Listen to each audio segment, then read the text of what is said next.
ஹரே கிருஷ்ணா மக்களே, எனக்கு இன்னைக்கு ரத யாத்திராவில் கிடைச்ச எக்ஸ்பீரியன்ஸஸை தான் உங்கள் கூட ஷேர் பண்ண போகிறேன். இந்த ரத யாத்திரா எக்ஸ்பீரியன்ஸ் இருந்தது ரொம்ப ஒரு பிளஸ்ஸிங்கான ஒரு மொமெண்ட்டு. ப்ளஸ் வந்து இந்த தேரை வந்து தொட்டு நம்ம இருக்கிறது ரொம்ப ஒரு புண்ணியமான ஒரு விஷயம். இந்த கலியுகத்தில் அந்த மாதிரிப்பட்ட ஒரு அரிய வாய்ப்பு எனக்கு கிடைச்சிது. அந்த வாய்ப்பு உங்கள் கூட பகிர்ந்துக்க நான் ரொம்ப கடமைப்பட்டிருக்கேன். ஏன்னா வந்து நம்மளுடைய ரொம்ப பிஸியான ஷெட்யூலில் நிறைய இடத்துக்கு போயிட்டு வந்துட்டுருக்கோம்.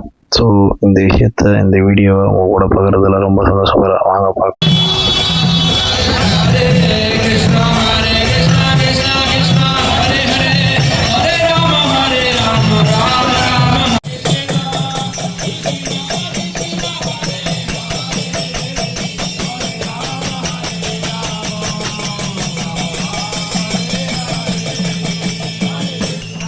ஃபர்ஸ்ட் டைம் மைலு ஜெய் ஜெகநாத்தோட தேரை எடுக்கிறா. Thank you Jagannath, thank you.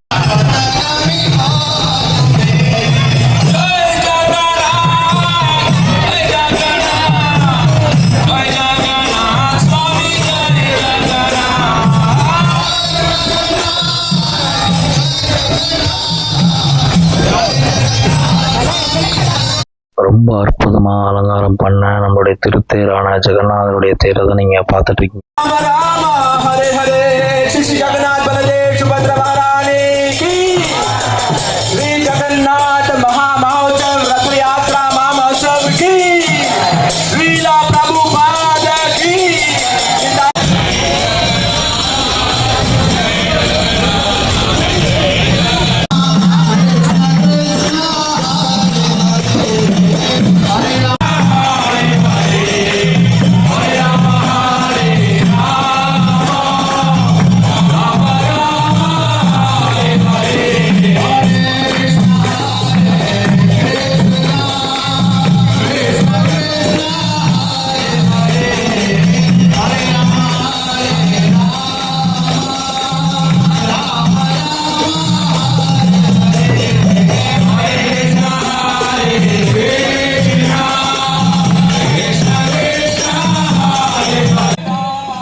நம்ம டெஸ்டினேஷனை ரீச் பண்ணிட்டோம்.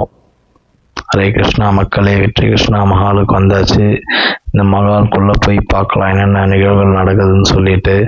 ஸோ மஹாலில் வந்து எல்லா பக்தர்களும் கொஞ்சம் முன்னாடியே வந்து உட்காந்துட்டு எல்லாரும் அடுத்தடுத்த நிகழ்வுக்காக காத்துட்ருக்காங்க. அடுத்த நிகழ்வு நடக்க இருக்குன்னு சொல்லிட்டு நம்மளும் இந்த நிகழ்வுக்கோசம் தான் வந்திருக்கோம். வாங்க பார்க்கலாம். அதுக்கு முன்னாடி ரைட்டாக நம்மளுடைய வெற்றி கிருஷ்ணா மஹால் இருக்க ஆம்பியன்ஸ் எக்ஸ்ப்ளோர் பண்ணியாச்சு.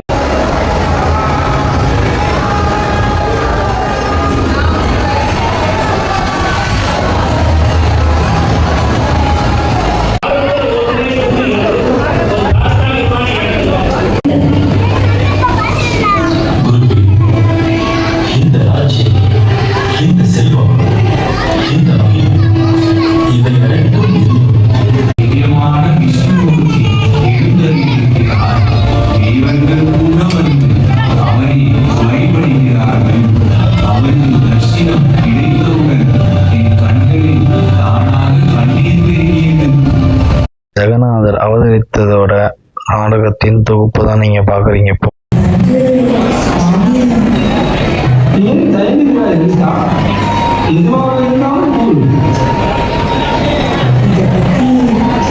எல்லாருக்கும் ஜெகநாதர்னா யாருன்னு சொல்லிட்டு ரொம்ப ஈஸியா கன்வே பண்ற விதத்துல இந்த டிராமா வந்து ரொம்ப கன்வின்சிங்கா பண்ணியிருந்தாங்க. இந்த டிராமா டீம் ரொம்ப யூஸ்ஃபுல்லா.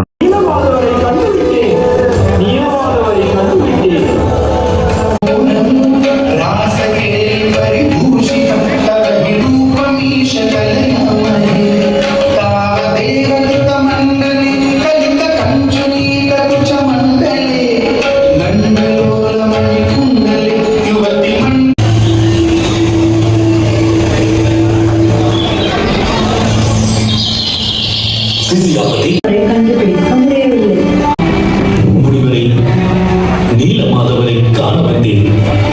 ஆனால் அவர் மறைந்து ஏராளமான சிற்பிகள் முயற்சி செய்தும் அவர்களால் முடியவில்லை. எனக்கு மிகவும் பயமாக இருக்கிறது. தேவியே, அவர் தெளிவாக கூறி சென்றார்.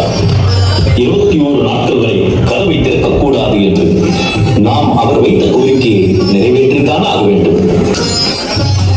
ஒருவேளை அவர் உள்ளே மயங்கியிருந்தால்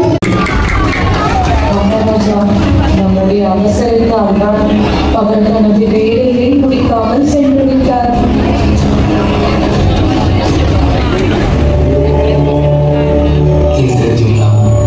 கவலை வேண்டாம். இவர் சாதாரண சிற்பி அல்ல, தேவ சிற்பியான விஸ்வகர்மா. கதவுகள் திறக்கப்பட்டதால் அவர் தனது வேலையை நிறுத்திவிட்டு மறைந்து விட்டார். ஆனால் இந்த வடிவம் முழுமை பெறாததல்ல. இந்த தேர் திருவிழா உலகமெங்கும் நடக்கிறதுக்கு முக்கியமான காரணகர்த்தாவே நாம சுவாமி ஸ்ரீல பிரபுபாதர் தான்.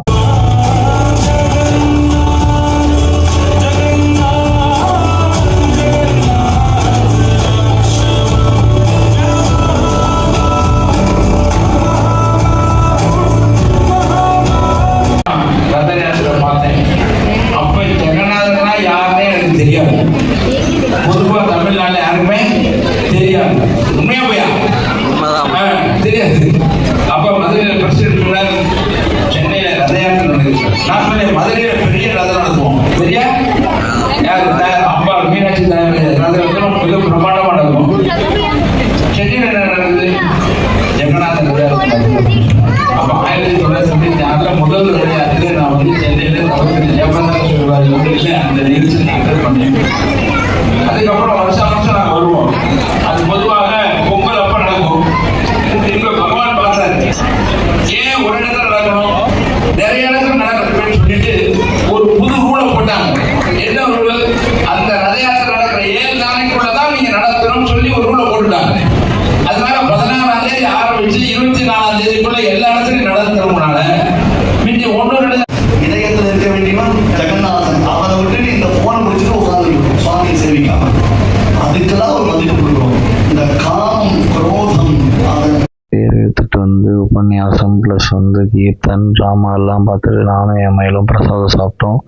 இன்னைக்கு நம்மளுடைய இஸ்கான் கோயில் சார்பாக என்ன ஸ்பெஷல்னா புலாவ், சன்னா, தயிர் சாதம், ஊறுகாய் ரொம்ப சூப்பராக பண்ணி சீஃப் கெஸ்ட்டோட எக்ஸ்பீரியன்ஸ் ப்ளஸ் வந்து கெஸ்ட் லெக்சர் ரொம்ப சூப்பராக கொடுத்துருந்தாங்க. ரொம்ப ஒரு ஆன்மீகமான ஞானங்கள் எல்லாமே எனக்கு கிடச்சிது. இது இல்லாமல் நிறைய கீர்த்தனைகள் ரொம்ப அருமையாக இருந்துச்சு.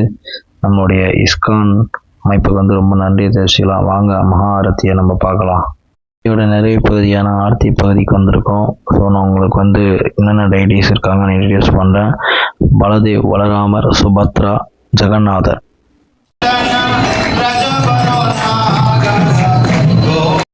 பக்த கோடிகள் யார் யாரெல்லாம் தேர் திருவிழா தவற விட்டீங்களோ இது உங்கள் எல்லாருக்குமே ஒரு வரிய வாய்ப்பு.